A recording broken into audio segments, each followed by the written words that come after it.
Bismillahirrahmanirrahim. Assalamualaikum warahmatullahi wabarakatuh. Sahabat-sahabat yang saya hormati sekalian, jumpa lagi dalam siri yang seterusnya dalam My Ramadan tahun ini. Baik, antara salah satu amalan yang paling ditekankan dalam bulan Ramadan selain daripada berpuasa pada bulan Ramadan adalah untuk membaca Al-Quran. Kerana selain pada bulan Ramadan ini adalah bulan berpuasa, bulan Ramadan juga adalah bulan Al-Quran. Allah Subhanahu wa taala mempertegaskan dalam suratul Baqarah ayat 183, "Syahrul Ramadhan alladzi unzila fihi al-Quran hudan lin-nas wa bayyinatin minal huda wal furqan." Iaitu pada bulan Ramadan itu diturunkan padanya di dalamnya Al-Quran, menjadi petunjuk kepada sekalian manusia, memberikan penjelasan daripada hidayah petunjuk dan membezakan antara yang batil dan juga yang hak. Allah Taala mentegaskan bahawa bulan Ramadan ini bulan Al-Quran, maka menjadi sesuatu yang dianjurkan, bahkan sangat ditekankan oleh Nabi SAW untuk kita menyibukkan diri kita dalam membaca Al-Quran, mempelajari Al-Quran dan apa sahaja yang bersangkutan dengan Al-Quran. Kerana baginda Nabi SAW sendiri adalah orang yang paling sibuk dengan Al-Quran di dalam bulan Ramadan. Ia disebutkan oleh Al-Imamul Bukhari dalam sahihnya bahawa daripada Ibn Abbas radhiyallahu anhuma, kana Rasulullah sallallahu alaihi wasallam ajwadun nas. Adapun dahulu Nabi SAW adalah orang yang paling pemurah. Dan di dalam riwayat itu menunjukkan wa kana ajwadu ma yakun fi Ramadan hina yalqahu Jibril. Wa kana Jibrilu yalqahu fi kulli lailatin min Ramadan fayudarisuhu al-Quran. Fala Rasulullah sallallahu alaihi wasallam hina yalqahu Jibril ajwadu bil khairi min ar-rihil mursalah.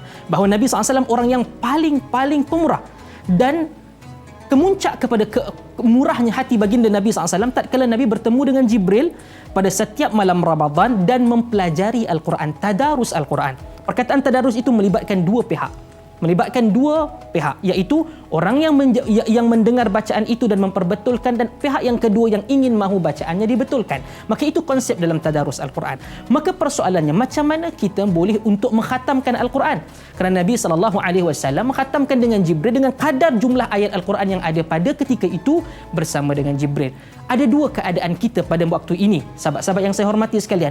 Orang yang mampu untuk membaca Al-Quran dengan fasih, dengan lancar, maka dia perlu untuk mencari ruang yang terbaik. Sebagai contoh, kita mempunyai 29 ataupun 30 hari di dalam bulan Ramadan, maka dia perlu untuk memfokuskan pada setiap hari, memberikan waktunya untuk menghabiskan Quran satu hari satu juzuk.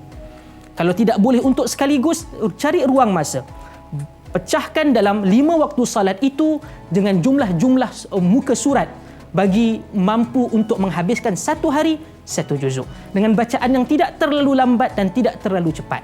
Maka yang kita panggil sebagai bacaan tadwir, seperti contoh a'udzu billahi minasyaitonir rajim bismillahirrahmanirrahim.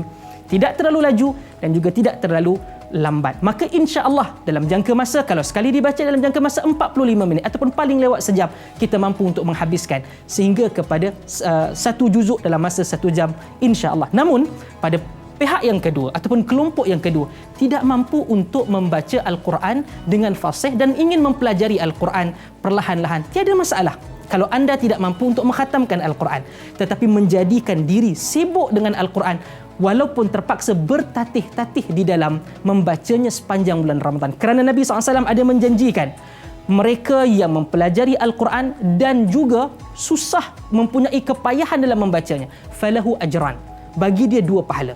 Pahala membaca Al-Quran dan pahala dalam menempuhi kesusahan dan kepayahan di dalam mempelajari Al-Quran. Jangan sia-siakan. Tak mampu khatam pun tiada masalah, tapi pastikan senantiasa sibuk dengan Al-Quran dalam bulan Ramadan, dan semoga Al-Quran menjadi syafaat buat kita di hari akhirat esok tatkala kita menjadi ashabil Quran, mereka yang sangat dekat dengan Al-Quran, dan Allah rahmati kita semua. Jumpa lagi dalam siri yang seterusnya dalam My Ramadan. Wassalamualaikum warahmatullahi wabarakatuh.